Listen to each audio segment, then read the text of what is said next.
It's a good time to be a JRPG fan, with games such as Tales of Berseria and Final Fantasy XV being released, and Persona 5 and Ni no Kuni 2 coming out in the next 10 months. While those two games have been gathering a lot of attention, and rightly so, Dragon Quest XI has been quietly nearing completion with few people from the West giving it the time of day, despite it potentially being the best JRPG in years. Dragon Quest is the granddaddy of the genre, with it being more than 30 years since its first entry in the Famicom, and somehow very few people are aware of the franchise. Want to jump in? Well, you're just in luck, because I'm going to tell you why you should play Dragon Quest VIII, which is a great entry point into the series.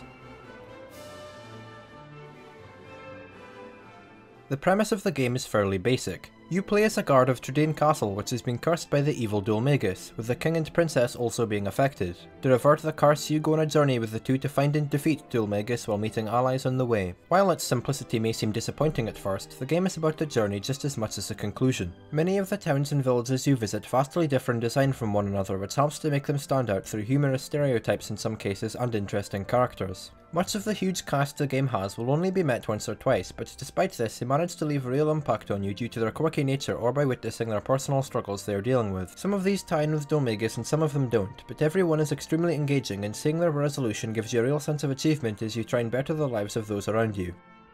As well as these one-off characters, the party members are very likeable.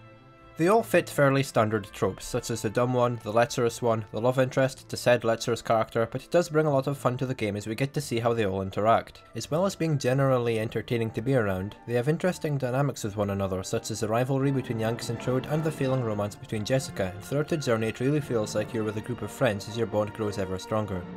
The absolute biggest strength of these characters, however, comes from how they tie in with Dhoulmagus.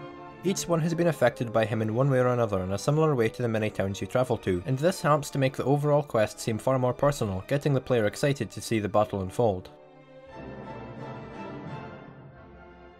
If the combat in this game sucked, no matter how much I praised the cast, it wouldn't really matter, so I'm happy to report that the battle mechanics are pretty well done. It's kept relatively simple, with standard attacks being available such as debuffs and heals, but a depth of strategy comes in from how you organise your party to take on different roles. As you level up, you can put points into a skill tree for each character, and they're all able to adapt to any kind of playstyle you want. You could have Angelo take on the role of support with heals and debuffs, or have him focus on more offensive magic. Or hey, maybe you could try something completely different and have him use a bow and arrow. While the game may hint towards certain playstyles for each character, it is definitely left up to you, which is where a lot of the strategy comes from. Even bearing this in mind though, you'll wrap your head around the game's combat pretty quickly, and if you're looking for a deep system like the Persona series for example, you may be disappointed.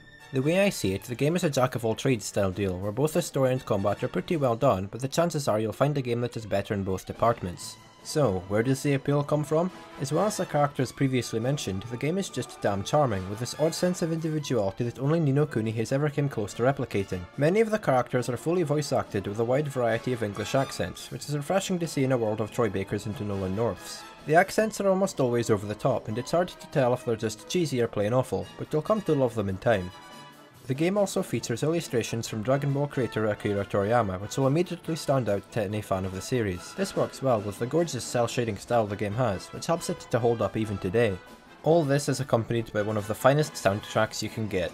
The orchestral arrangement takes heavy inspiration from many classical and baroque composers, and has a grandiose feel to it that fits the adventure vibe the game gives off. Every piece does a fantastic job of conveying the emotion it sets out to, whether it be sadness or anger, and it honestly couldn't have been done any better. Koichi Sugiyama tries to evoke a sense of nostalgia with his work, and you can definitely feel it as you immediately recognise what he's going for with his music.